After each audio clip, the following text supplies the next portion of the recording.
verso 9 em diante.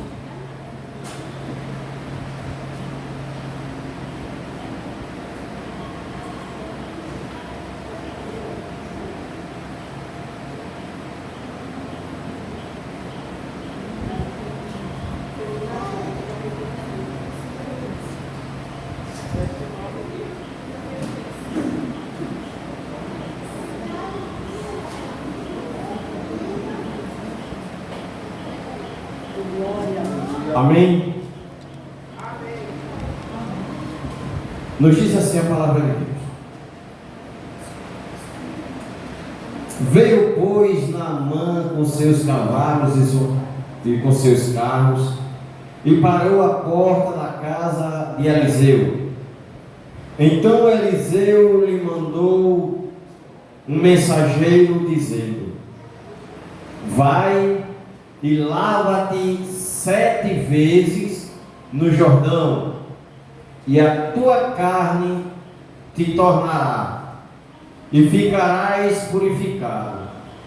Porém Naamã muito se indignou e se foi dizendo: eis que eu dizia comigo, certamente ele sairá, pôr-se-á em pé e invocará o nome do Senhor seu Deus, e passará a sua mão sobre o lugar e restaurará o leproso.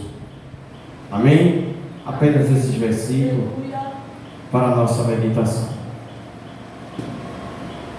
Nós estava meditando um pouco na palavra de Deus. Eu lendo esse trecho bíblico e fiquei encafifado com uma coisa. Eu fui para a internet e fui para o celular, peguei a Bíblia do pastor Moab, aproveitando a oportunidade que ela estava aqui, e não consegui encontrar. Ou seja, nessa história trata-se de uma menina que foi trazida cativa da Síria, porém esta ficou a serviço da mulher de Naamã. E a Bíblia vai nos dizer no capítulo 5, verso 1, que Naamã era um homem de respeito, porque ele era chefe do exército do rei da Síria. Era um homem de grande importância, de grande valia diante do rei.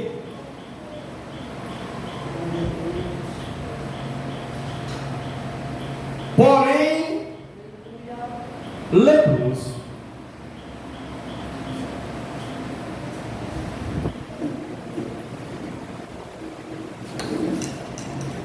E a menina que estava na casa de Naamã, quando percebeu a sua doença,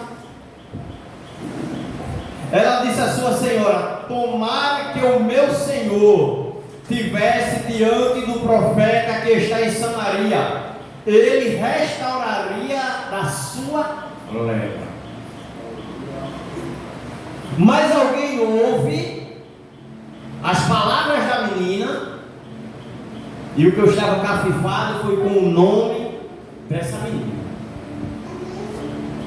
Estava ali fazendo pesquisa, a Bíblia de estudo, a minha pentecostal, tem outra Bíblia de estudo aqui, dos profetas, porém não há relatos sobre o nome desta menina. Encontrei historiadores dizendo que a menina tinha menos que 15 anos.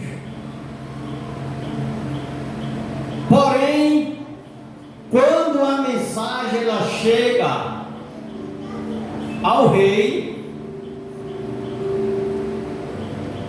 o rei escreve uma carta e manda para o rei de Israel. Aleluia! junto com a carta, vai na mão.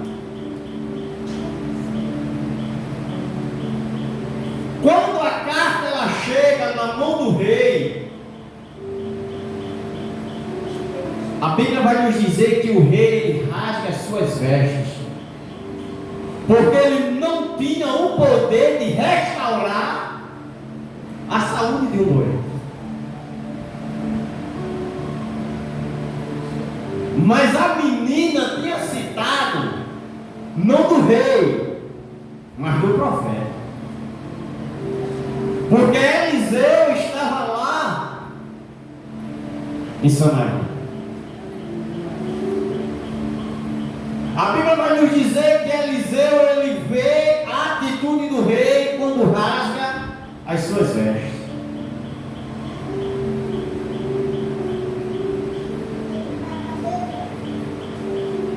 A Bíblia diz que ele chama o mensageiro e manda que Naamã vá no Rio Jordão. Se lavar quantas vezes?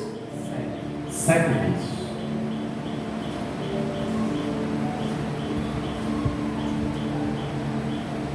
Se eu tivesse de dar um título a esta história, louvado seja o nome de Jesus, aleluia, eu daria vitória por causa da obediência. Glória. Sabe por quê, irmãos? Porque muitas vezes nós queremos obter a vitória e não queremos obedecer. Não fazemos menção da palavra de Deus. Veja que quando o profeta Eliseu disse, manda ele lá, vai e lava-te 7 vezes no Jordão, ele ficou enfurecido. Sabe por quê? Porque havia outros rios com águas correntes e com águas potáveis. E há relatos de que o Rio Jordão era o rio mais poluído que existia naquele lugar. Mas a Bíblia vai nos dizer, irmãos, que Deus ele pega as coisas loucas para confundir as sábias.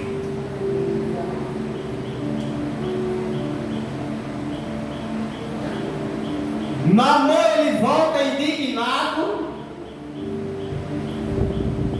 e não quer se banhar no Jordão.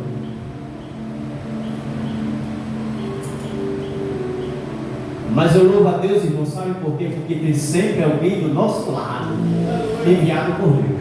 Aleluia.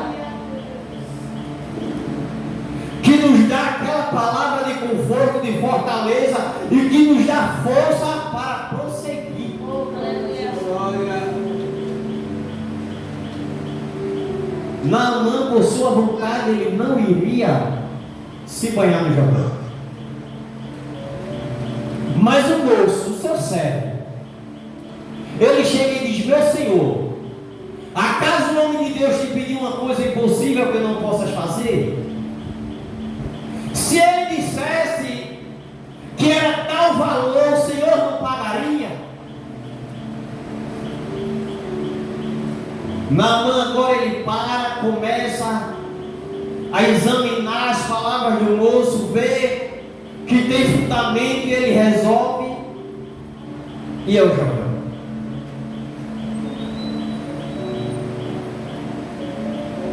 Mas uma coisa que me chama a atenção é que quando Naamã ele dá o primeiro mergulho e sai e olha para o seu corpo,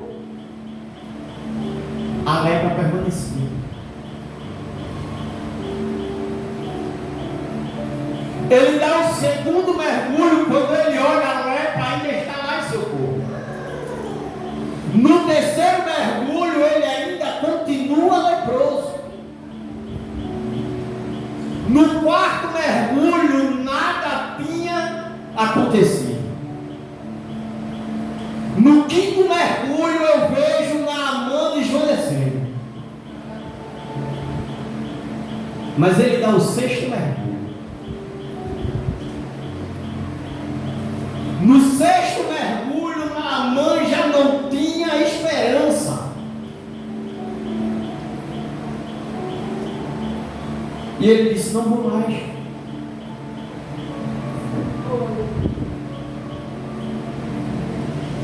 Com 6 mergulhos, nada aconteceu, então não vai ter jeito. Mas o moço ele olha e disse: meu Senhor, só falta um. O que é que custa?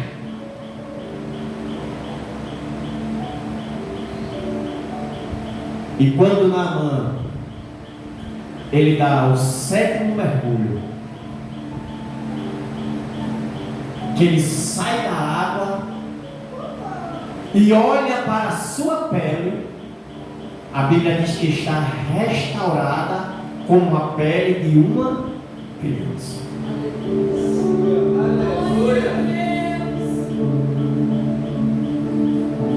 E quantas vezes não tem feito assim na nossa vida?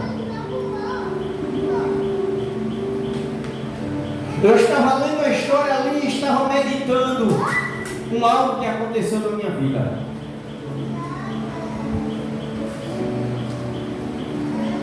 Que para eu receber a vitória, eu tive que fechar a boca e suportar calado. Aleluia. Oh, glória. Chegou o momento de eu dizer: Deus, eu não aguento mais não. O Senhor só manda que eu feche a boca, que eu fique calado e não estou vendo nada acontecer. E cada dia mais eu vejo o povo se levantar contra mim. Eu vou agir.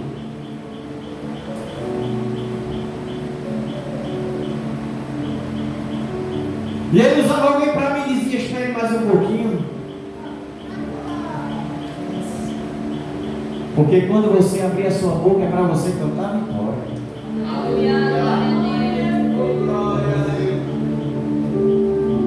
E eu recebi aquela palavra e dizia: Deus, quando vai ser e como vai ser? Porque eu estou tão sufocado. É tanta angústia, é tanta tristeza no coração, é tanto falatório. E eu tenho que ficar quieto.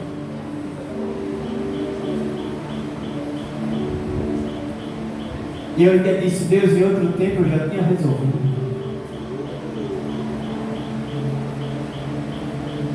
Mas agora eu só estou sério.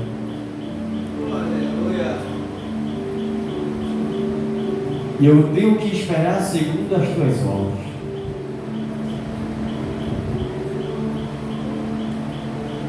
E quando pensei que não, o inesperado aconteceu. Glória a Deus. E todos ficaram quietos e de boca fechada. Glória a Deus. Quando a gente obedece a voz de Deus, espera o tempo de Deus, Deus ele faz do seu jeito. Oh, aleluia. Oh, glória. A irmã louvou o hino dizendo: deixa eu fazer do meu jeito. Glória. O ser humano ele é tão inquieto que muitas vezes eles entregam o problema na mão de Deus, achando que Deus é sujeito e submisso a Ele e vai resolver no mesmo instante, como um empregado que recebe uma ordem do patrão, vai lá e faz, executa aquela ordem. Aí eu pedi: Deus não está vendo, não está me respondendo, eu vou fazer do meu jeito. Aí perde a bênção. Aonde Deus está dizendo: deixa que eu vou agir, eu vou fazer.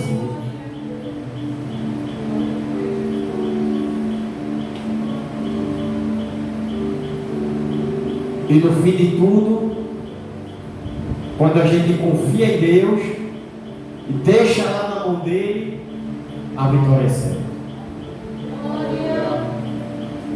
A menina, ela fala tão confiante para sua senhora,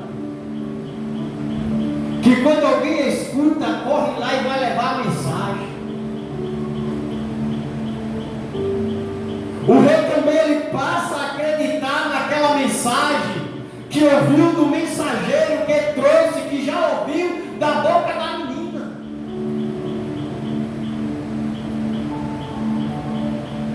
E aconteceu. Será que é diferente na nossa vida, irmão?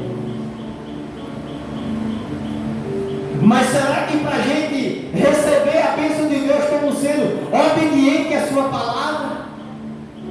Aleluia. Glória a Deus.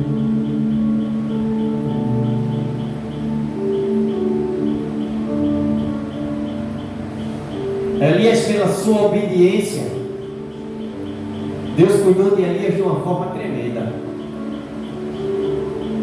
Guardou Elias de seus inimigos, não deixou que mal nenhum acontecesse com Elias. Mas toda vez que ele falava, Elias escutava e fazia do jeito que Deus falava.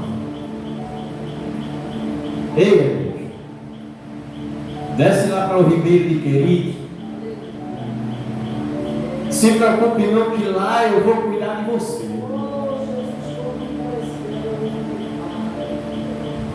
Não se preocupe não, porque eu já ordenei aos corpos que te leve pão e carne pela manhã, como também te leve pão e carne pela tarde. E beberás do ribeiro. Mas como a palavra do profeta se cumpriu, não houve chuva, o ribeiro seca. E quando o ribeiro seca, Deus chega ao profeta e diz: olha, levanta-te e vai à cidade de Sarepta, porque lá já provei uma mulher viúva para cuidar de você.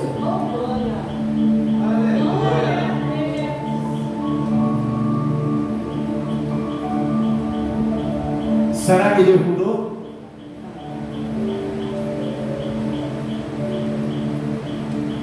Permite a expressão, é porque hoje não existe mais crente como antigamente.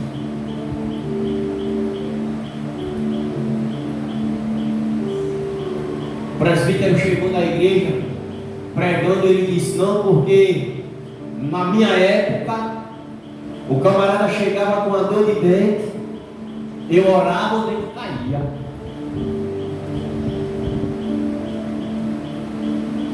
Chegava com a enfermidade, eu orava, ele saía curado.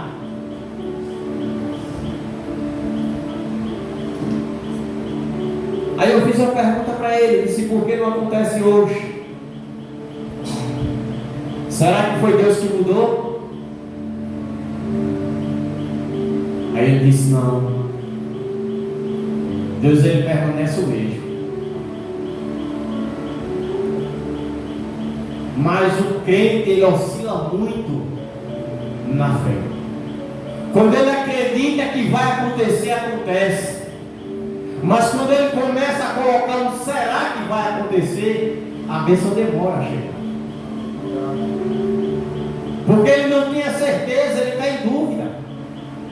E se a gente for ler a palavra de Deus nos diz: se creres, verás a glória de Deus.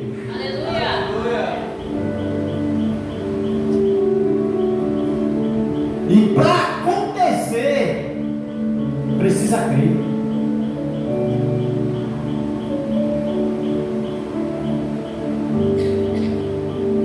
Você imagina um homem,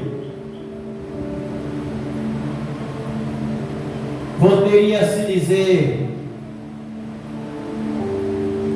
poderoso na sociedade, respeitado,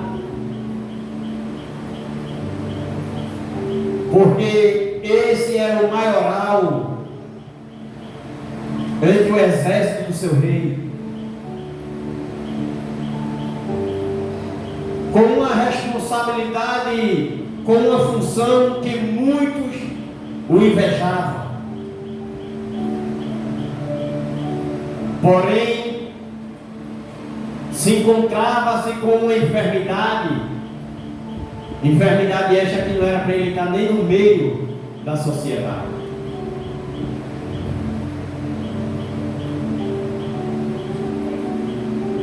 Mas quando ele dá ouvido à mensagem vinda do céu, a história muda.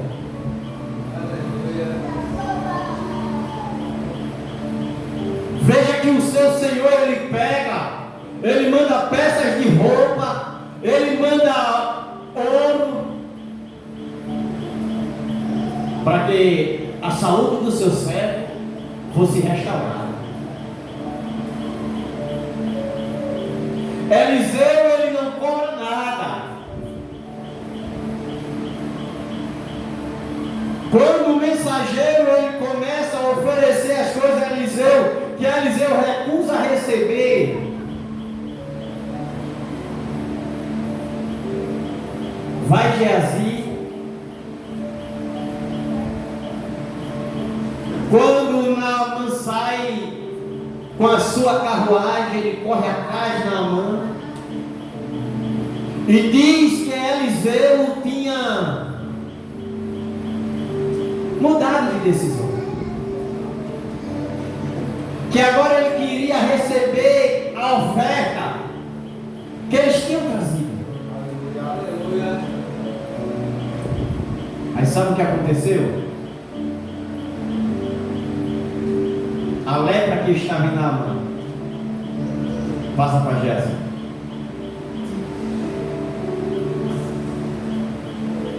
Porque em meio a tudo, ele cresceu o olho do tesouro qual o rei tinha destinado para recompensar o profeta. Aonde o profeta recusou, e ele foi atrás. Louvado seja o nome de Jesus. Mas oxalá Deus que aqui não tenha nenhum como Geazi, mas que todos sejam um Eliseu, fazendo a vontade de Deus, esperando recompensa do céu. Louvado seja o nome de Jesus. Isso torna-se o crente cada vez mais próspero na presença de Deus. É Deus ordenando, ele fazendo e esperando a recompensa de Deus. Mas que Deus nos ajude, que Deus nos dê a sua graça e que nós possamos mais fazer menção da palavra de Deus. Esperar no Senhor não é uma coisa muito fácil. Esperar. Ultimamente eu tenho sido um pouco mais paciente, porque eu sempre dizia que esperar só se for numa fila de banco para receber, se a fila tiver pública. Porque pensa uma coisa difícil é você estar esperando. E é esperando numa coisa que pode ser hoje, pode ser amanhã, ou pode ser daqui a 30, 40 anos. É difícil. Mas que nós possamos confiar a cada dia mais no Senhor e esperar nele. Que vai chegar o momento de nós falar, como falou o salmista: esperei com paciência no Senhor, e ele se inclinou para mim e ouviu o meu clamor. Amém? Vamos ficar sobre os nossos pés, que Deus do céu, ele permaneça nos abençoando, em nome de Jesus. Eu convido ao Senhor.